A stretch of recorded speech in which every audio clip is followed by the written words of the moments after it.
Hello दोस्तों, नमस्कार। स्वागत है आपका हमारे यूट्यूब चैनल पूजा मिस 779 में। आज हम आपके लिए लेके आए हैं संस्कृत में 5 नंबर का जो क्वेश्चन पूछता है आवेदन पत्र।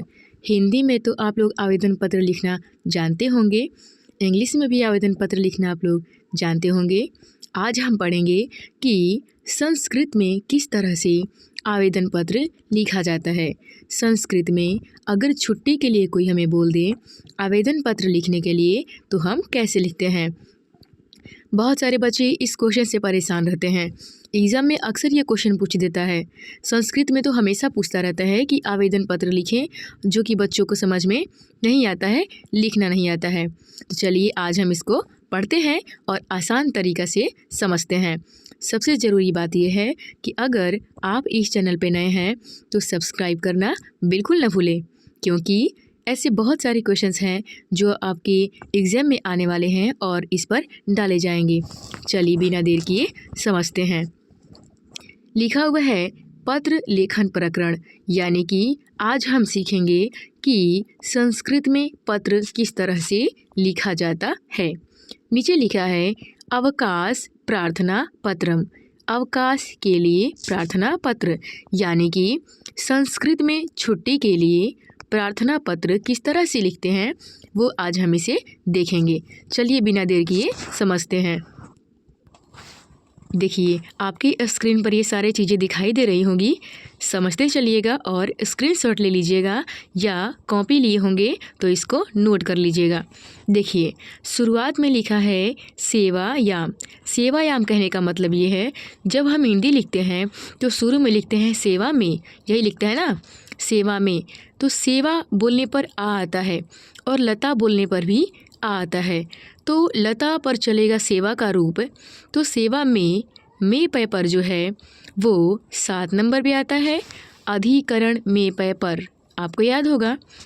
तो सेवा में जो 7 नंबर पे आता है, 7 नंबर पर ही लता का रूप अगर हम चलाएंगे एक वचन में तो होता है लता या। क्या होता है? लता या। तो जब लता का रूप चलाएं तो हुआ लता याम। तो सेवा का रूप चलाएंगे तो क्या होगा? सेवा याम। और जाहिर सी बात है कि जब भी आपको संस्कृत में आवेदन लिखना है तो सेवा में लिखना ही पड़ेगा, और सेवा में का क्या हो जाता है? सेवा याम। इतना में दिक्कत नहीं है। चलिए आगे देखते हैं। आगे हम लिखते हैं श्रीमान प्रधानाचार्य महोदय। तो यही आपको संस्कृत में लिखना है, और संस्कृत में लिखने का मतलब बहुत भारी थोड़ी ना है। जो हम श्रीमान लिखते हैं उसका लिख देना है श्रीमंतः। जो श्रीमान लिखते हैं उसका क्या लिखना है? श्रीमंतः। और विसर्ग यहाँ पे इसलिए लगाया गया है क्योंकि जो श्रीमान है वो पुल्लिंग शब्द है।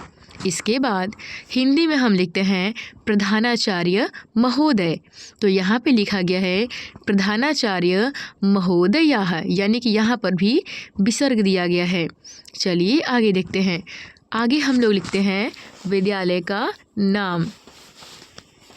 यहाँ पर लिखा हुआ है राजकीय उच्चतर माध्यमिक विद्यालय इंदौर नगरम मध्य प्रदेश, यानी कि सेवा में श्रीमान प्रधानाचार्य महोदय। और यहाँ पे हम अपने विद्यालय का नाम लिखते हैं, तो यहाँ पे दूसरी विद्यालय का नाम लिखा गया है।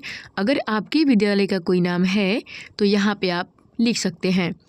जो विद्यालय होगा उसमें आप विसर्ग कर दीजिएगा, क्योंकि विद्यालय को पुल्लिंग माना जाता है। चलिए आगे क्या लिखते हैं हम? द्वारा वर्ग शिक्षक, वो आपको लिखना ज़रूरी नहीं है संस्कृत में। इसके बाद हम क्या लिखते हैं? विषय छुट्टी के संबंध में। संस्कृत में यही लिखता है ना, हिंदी में विषय छुट्टी के संबंध में। तो इसका हमको संस्कृत लिखना है, तो हम लिख देंगे अवकाशार्थम प्रार्थना पत्रम, यानी कि अवकाश के अर्थ में अवकाश के लिए प्रार्थना पत्र, यानी कि छुट्टी के लिए प्रार्थना पत्र। इतना में दिक्कत नहीं है। अवकाश का हिंदी छुट्टी होता है। नीचे हम लोग लिखते हैं महाशय या महोदय। ठीक है, तो ऊपर भी महोदय लिखा था और यहाँ पर भी महोदय लिखा है। अगर आप महाशय लिखना चाहते हैं तो महाशय भी लिख सकते हैं। चलिए आगे देखते हैं। इसके बाद हम लिखते हैं कि सविनय निवेदन यह है कि, सविनय निवेदन यह है कि, यही लिखते हैं ना। तो इसका यहाँ पे संस्कृत लिखा गया है। क्या लिखा है? सविनय का लिखा है सविनयम, ठीक है, नपुंसक सविनयम। और निवेदन का लिखा गया है निवेदनतम, सविनय निवेदनतम। अस्ति मतलब है और यद मतलब यह। सविनय निवेदनम अस्ति यत्, सविनय निवेदन है कि, ठीक है। सविनय निवेदनम अस्ति यत्, इसका हिंदी हुआ सविनय निवेदन यह है कि। आगे देखते हैं। लिखा है अहम अद्य, मैं आज, आज सहसा ज्वर पीड़ितः अस्मि। लिखा हुआ है कि सविनय निवेदन यह है कि मैं आज बुखार से पीड़ित हूँ। ज्वर मतलब बुखार होता है। ज्वर पीड़ितः अस्मि, मैं आज बुखार से पीड़ित हूँ। अस्मि क्यों लगाया गया है ये समझिए। जो अहम है वो कितना नंबर पे आता है? तो अहम आता है 7 नंबर पे। आप सह तो गिन सकते हैं। सह तो ते 3 बीत गया, तो युवा युवम 6 हो गया, और 7 नंबर पे आता है अहम। तो अहम जब 7 नंबर पे आता है तो 7 नंबर पे अस्ति अस्थः भी गिनेंगे हम। 7 नंबर पे अगर वो गिनते हैं तो अस्ति अस्तः सन्ति, असि अस्थः अस, और 7 अस्थ, और 7 नंबर पे होता है अस्मि, इसलिए यहाँ पे अस्मि लिखा गया है। चलिए आगे देखते हैं। अतः विद्यालयम आगंतुम असमर्थः अस्मि, इसलिए विद्यालय आने में, देखिए यहाँ पे जो आगंतुम लिखा है वो तुमुन प्रत्यय लगा हुआ है, तुमुन प्रत्यय लगा हुआ है। तो लिख रहा है कि इसलिए विद्यालय आने में या आने के लिए मैं असमर्थ हूँ। देखिए यहाँ पर भी अस्मि लिखा हुआ है 7 नंबर पे अहम जोड़कर, कि मैं भी आने में असमर्थ हूँ। कृपया मम 5 दिवसानां अवकाशं स्वीकुर्वन्तु, इसीलिए कृपया करके मेरे 5 दिन की अवकाश स्वीकार करें, यानी कि 5 दिनों की छुट्टी देने की कृपा प्रदान करें।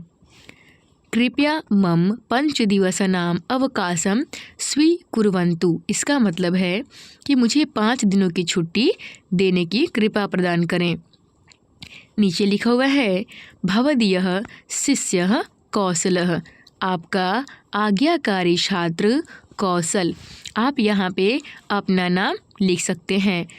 भवदीय शिष्य कौशल के जगह पे जहाँ कौशल है वहाँ पे आप अपना नाम, जो भी आपका राकेश मोहन जो भी नाम है वो यहाँ पे लिख देना है। इसके बाद जो साइड में दिनांक लिखा हुआ है वो आपको नहीं समझ में आएगा, वो हिंदी में लिखा हुआ है। आप वहाँ पे दिनांक लिखकर, डेट लिखकर, जिस दिन आप ये आवेदन लिख रहे हैं उस दिन का आपको डेट डाल देना है। और यहाँ पे जो कौशल के नीचे में जो आपको कक्षा अ व स दिया है वहाँ पे आपको क्लास का नाम लिख देना है, आप किस क्लास में पढ़ते हैं, और आपको अपना जो सेशन है आप किस सेक्शन में पढ़ते हैं वो भी लिख देना है, और अपना रोल नंबर भी लिख देना है। आज हमने आपको बहुत ही अच्छी चीज़ बताई जो कि आपके एग्ज़ाम में हमेशा पूछा जाता है, जो कि 5 नंबर का आता है। तो आज से ये 5 नंबर आपका। अब आपको आवेदन पत्र के लिए डरना नहीं है। इसी तरह से अच्छी वीडियो पाने के लिए हमारा चैनल को सब्सक्राइब करना बिल्कुल न भूलें, और अपने दोस्तों के साथ शेयर करना बिल्कुल न भूलें। तो आज के लिए इतना ही, मिलते हैं अगले वीडियो में, तब तक के लिए बाय।